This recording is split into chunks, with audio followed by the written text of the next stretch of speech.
Hey guys, this is Barry from Copper vs Glass, and today I'm going to be doing something a little bit different, which is covering a couple of different subjects in my video cast, podcast, shobby thing, instead of just one subject per video. The first thing I want to cover is something which I want to thank everyone for, or firstly, by the way, which is tons of views on my video, well, what I think is tons of views, and a couple of extra subscribers. And it's to do with the Netflix on a UK Xbox while getting the US content. Now, loads of people have written in the comments about this potential exploit or workaround no longer working anymore, and I've done a bit of a read up on it, and it turns out that the DNS addresses that you had to put into the console to make this exploit work were from temporary servers and temporary accounts, and are no longer valid anymore. So you may find that they work for a while, for me it was about a month or so, and they just stopped working. Now I have heard online that there are different and new addresses that you can put in to make this work for a longer period of time, but it is a temporary thing, and unfortunately I think it's going to stop working after a while, perhaps when they figure out people are doing this, or it's just something that we can't work around. After all, we are exploiting something that is a bit of a workaround. So really sorry for you guys about producing such a great video and getting loads of views, but it's no longer working. But I thought I'd address that first to just get you cleared up on that. So first thing I'm going to cover is Instagram for Android. Of course, everyone knows it is out now. It's got tons and tons of users, and I think it's really great. Even if you're not actually into photography, you don't have to use Instagram to take photos. You can use Instagram to just follow people and to see other people's great photos.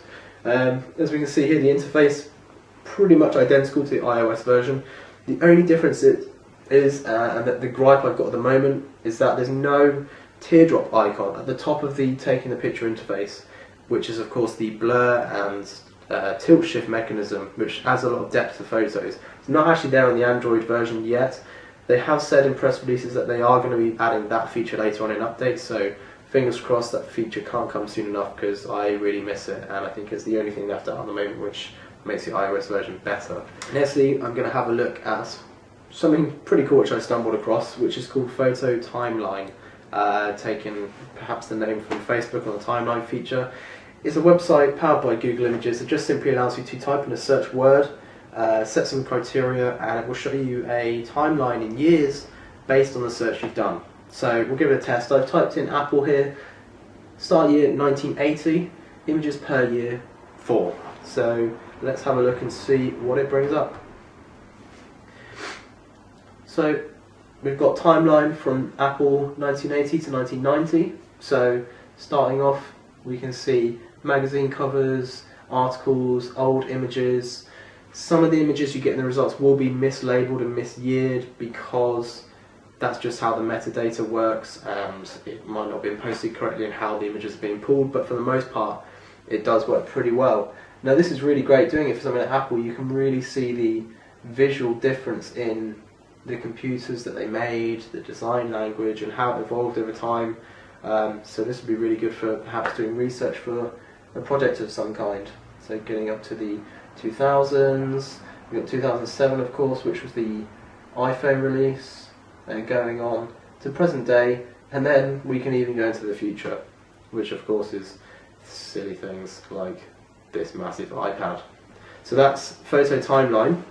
You can just Google search it and it will come up, and yeah, it's quite fun to have a play about with. The next thing I'm going to have a look at is a little short video by, it looks like a couple called Lucy and Simon. You can find them on Vimeo, and it's a video called Silent World.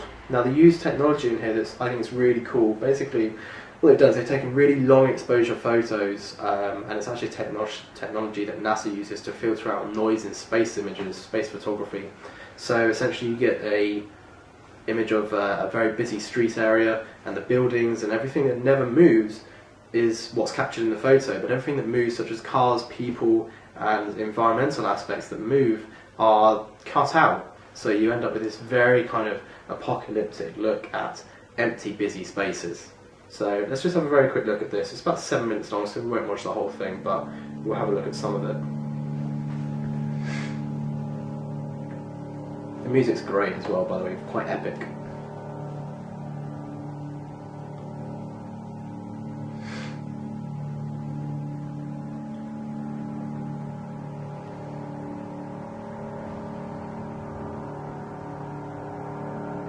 So of course this photo would have been taken in midday in a very busy area. I'm not entirely sure what city this is, perhaps someone can tell me, but I would assume there would be cars and people in a very, very busy area. We've got one little child standing here, which I guess would have had to either stand still for the whole length of the exposure or was put in afterwards. But very, very apocalyptic look at empty areas that should be busy. There's one particular photo that was taken, which you'll see if you watch the video, in Grand Central Station, which, as you probably know, is very, very busy at all times. It's never really quiet, but it's completely desolate, and there's just one person there, and an effect there with an empty pool, which I guess would have been empty at the time. See?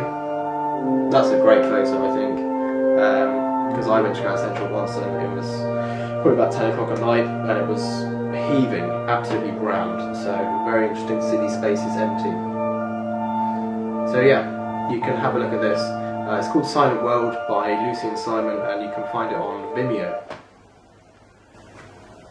This one is something which I think is quite funny, which you guys may have seen, and it's someone who's basically made these videos thinking, okay, what would happen if some of these services like Facebook, Twitter, Google were invented in the 80s and 90s, and what would they look like on those generation of computers?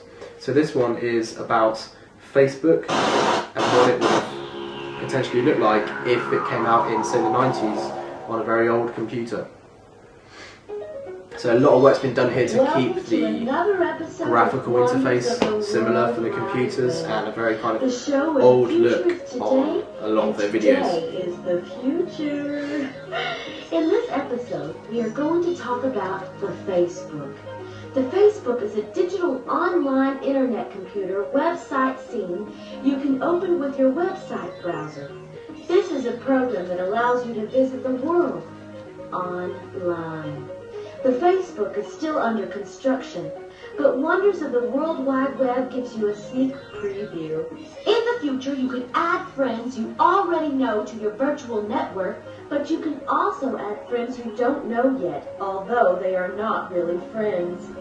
This is my profile, or in the I think it's quite funny how they have a little bit of a dig at Facebook, basically saying you can add people who you know, and you can add people who you don't know yet, who aren't your friends, but yet you're going to call them your friends on Facebook. Something which I have a bit of a pet peeve about on Facebook myself. But there's a whole collection of these videos. There's one on Google, Twitter, 8-bit version of Angry Birds, and even Draw Something. And the sound and the visuals and these are very, very authentic and very, very funny. The next thing I'm going to be looking at is, unfortunately I can't tell you who did these because this website appears to be just an image upload site, but it doesn't tell you the author or who they were done by, so unfortunately I can't credit it. But really, really nice looking propaganda artwork for Battlefield 3. Kind of looks like it's supposed to mimic the 30s and 40s propaganda posters of the Second World War, with the kind of spray paint and masking effect, but very, very nice vivid colours. Really nice posters, especially something like this with the artist's style. I think is really good and very reminiscent, like I said, of the 30s and 40s. Something like this as well. Gorgeous cloud effect down here. Gradients play a big part in it as well. That one I think stands out a bit as being a bit different. And here we have the ENCOM station, of course, which you have to destroy in the game mode. So guys, there's just a couple of things I want to finish off with. The first thing being this little thing here, which is called the iStabilizer mount. It's essentially just a tripod mount for your smartphone. So I've got my Galaxy S2 here, which I can just pop in here, stretch this over the top, and bam, there we go. And it essentially just allows you to screw this onto the top of your tripod. It's just a universal screw mount on the bottom, and you can use your smartphone to film things, which is pretty cool. So you can search for that on Amazon, search for iStabilizer, and it will come up. I believe it's about £15, not too expensive, and yeah, pretty cool tool. The last thing I want to speak about is probably the biggest thing that's annoying me at the moment, and it's having me checking the internet every single day, which is the ice cream sandwich update for my phone, the Galaxy S2. Now, if you've got a Galaxy S2 and you're on Vodafone, O2, 3, you're going to be okay because you have got the update already, except Vodafone is coming very soon. I'm sure you're very happy with it, which is amazing. I am on Orange, and T-Mobile is in the same situation, and we don't know when we're going to get it yet.